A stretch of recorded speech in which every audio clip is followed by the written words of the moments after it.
Hey, today is February 2nd, and we're going to continue in Exodus with chapters 10 through 12 today. So, where we ended, we were on the seventh plague, which was hail, and reading in chapter 9, verse 34 through 35, it says, When Pharaoh saw that the rain, hail, and thunder had ceased, he sinned again and hardened his heart, he and his officials. So Pharaoh's heart hardened, and he did not let the Israelites go, as the Lord had said through Moses. So we're going to start with chapter 10, which is the eighth plague, the locusts. I'm trying to say that word properly, so we'll see how it goes. But here we go with chapter 10, verse 1. Then the Lord said to Moses, Go to Pharaoh, for I have hardened his heart and the hearts of his officials, so that I may do these miraculous signs of mine among them, and so that you may tell your son and grandson how severely I dealt with the Egyptians and performed miraculous signs among them, and you will know that I am Yahweh. So Moses and Aaron went into Pharaoh and told him, This is what Yahweh, the God of the Hebrews, says. How long will you refuse to humble yourself before me? Let my people go, that they may worship me. But if you refuse to let my people go, then tomorrow I will bring locusts into your territory. They will cover the surface of the land so that no one will be able to see the land. They will eat the remainder left to you that escaped the hail. They will eat every tree you have grown in the fields. They will fill your houses, your officials' houses, and the houses of all the Egyptians. Something your fathers and ancestors never saw since the time they occupied the land until today. Then he turned and left Pharaoh's presence. Pharaoh's officials asked him, How long must this man be a snare to us? Let the men go, so that they may worship Yahweh their God. Don't you realize yet that Egypt is devastated? So Moses and Aaron were brought back to Pharaoh. Go worship Yahweh your God, Pharaoh said, but exactly who will be going? Moses replied, We will all go, with our young and our old. We will go with our sons and daughters, and with our flocks and herds, because we must hold Yahweh's festival. He said to them, May Yahweh be with you, if I ever let you and your families go. Look out, you are planning evil. No, only the men may go and worship Yahweh, for that is what you have been asking for. And they were driven from Pharaoh's presence. The Lord then said to Moses, Stretch out your hand over the land of Egypt, and the locust will come up over it and eat every plain in the land, everything that the hail left. So Moses stretched out his staff over the land of Egypt, and the Lord sent an east wind over the land all that day and through the night. By morning the east wind had brought in the locusts. The locusts went up over the entire land of Egypt and settled on the whole territory of Egypt. Never before had there been such a large number of locusts, and there never will be again. They covered the surface of the whole land, so that the land was black, and they consumed all the plants on the ground and all the fruit on the trees that the hail had left. Nothing green was left on the trees or the plants in the field throughout the land of Egypt. Pharaoh urgently sent for Moses and Aaron and said, I have sinned against Yahweh your God and against you. Please forgive my sin once more and make an appeal to Yahweh your God so that he will take this death away from me. Moses left Pharaoh's presence and appealed to the Lord. Then the Lord changed the wind to a strong west wind, and it carried off the locusts and blew them into the Red Sea. Not a single locust was left in all the territory of Egypt. But the Lord hardened Pharaoh's heart, and he did not let the Israelites go.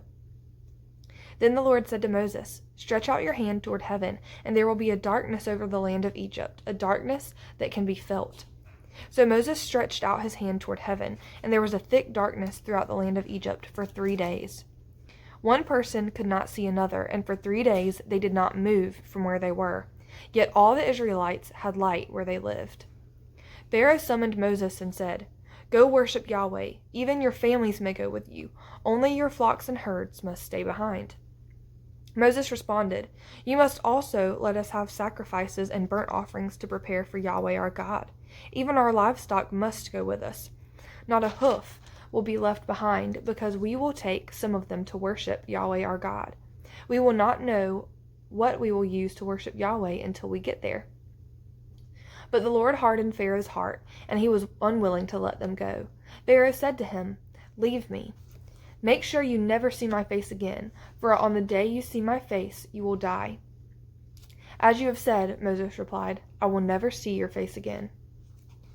The Lord said to Moses, "I will bring one more plague on Pharaoh and on Egypt. After that, he will let you go from here. When he lets you go, he will drive you out of here. Now announce to the people that both men and women should ask their neighbors for silver and gold jewelry." The Lord gave the people favor in the sight of the Egyptians, and the man Moses was highly regarded in the land of Egypt by Pharaoh's officials and the people. So Moses said, "This is what Yahweh says. About midnight I will go throughout Egypt, and every firstborn male in the land of Egypt will die, from the firstborn of Pharaoh who sits on his throne to the firstborn of the servant girl who is behind the millstones, as well as every firstborn of the livestock. Then there will be a great cry of anguish through all the land of Egypt, such as never was before or never will be again. But against all the Israelites, whether man or beast, not even a dog will snarl, so that you may know that Yahweh makes a distinction between Egypt and Israel. All of these officials of yours will come to me and bow before me, saying, 'Leave, you and all the people who follow you.' After that I will leave." And he left Pharaoh's presence in the fierce anger. The Lord said to Moses, "Pharaoh will not listen to you, so that my wonders may be multiplied in the land of Egypt." Moses and Aaron did all these wonders before Pharaoh, but the Lord hardened Pharaoh's heart, and he would not let the Israelites go out of his land. The Lord said to Moses and Aaron in the land of Egypt, "This month is to be the beginning of months for you. It is the first month of your year. Tell the whole community of Israel that on the 10th day of this month they must each select an animal of the flock according to their father's households, one animal per household. If the household is too small for a whole animal, that person and the neighbor nearest his house are to select one based on the combined number of people. You should appoint the animal according to what each person will eat. You must have an unblemished animal, a year-old male. You may take it from either the sheep or the goats. You are to keep it until the 14th day of this month. Then the whole assembly of the community of Israel will slaughter the animals at twilight. They must take some of the blood and put it on the 2 doorposts of the lintel of the houses where they eat them. They are to eat the meat that night. They should eat it roasted over the fire along with unleavened bread and bitter herbs. Do not eat any of it raw or cooked in boiling water, but only roasted over fire, its head as well as its legs and inner organs. Do not let any of it remain until morning. You must burn up any part of it that does remain before morning. Here is how you must eat it. You must be dressed for travel, your sandals on your feet and your staff in your hand. You are to eat in a hurry. It is the Lord's Passover. I will pass through the land of Egypt on that night and strike every firstborn male in the land of Egypt, both man and beast. I am Yahweh. I will execute judgments against all the gods of Egypt. The blood on the houses where you are staying will be a distinguishing mark for you. When I see the blood, I will pass over you. No plague will be among you to destroy you, and when I strike the land of Egypt. Destroy you when I strike the land of Egypt. This day is to be a memorial for you, and you must celebrate it as a festival to the Lord.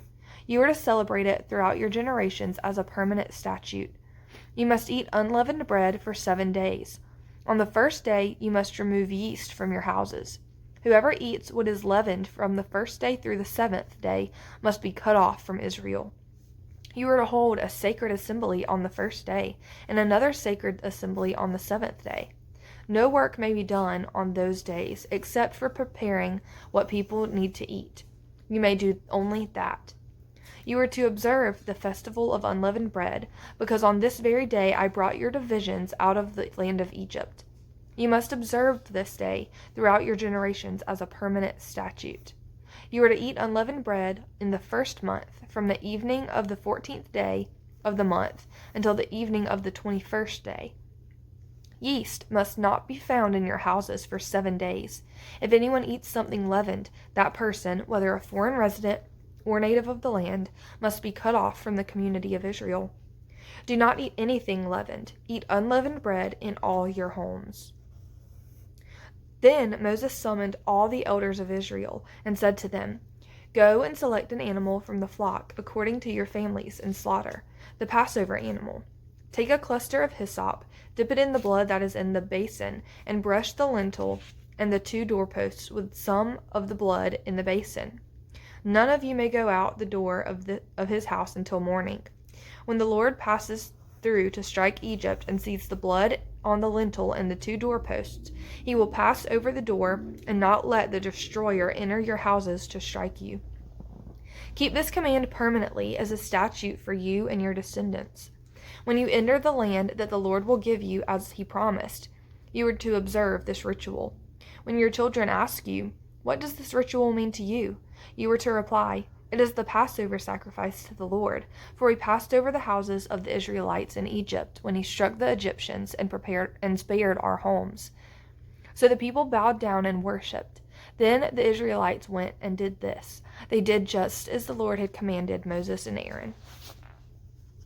Now at midnight the Lord struck every firstborn male in the land of Egypt, from the firstborn of Pharaoh who sat on his throne to the firstborn of the prisoner who was in the dungeon, and every firstborn of the livestock.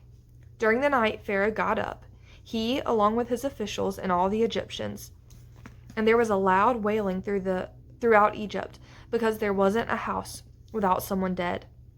He summoned Moses and Aaron during the night and said, "Get up, leave my people, both you and the Israelites, and go, worship Yahweh as you have asked. Take even your flocks and your herds, as you asked, and leave, and also bless me."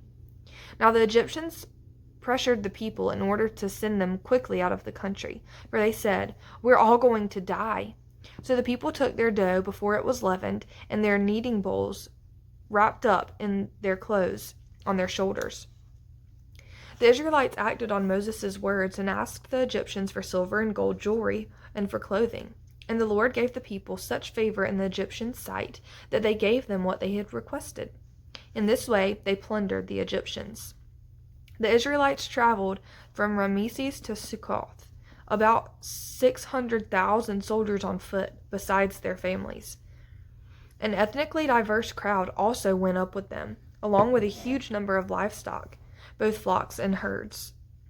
The people baked the dough they had brought out of Egypt into unleavened loaves,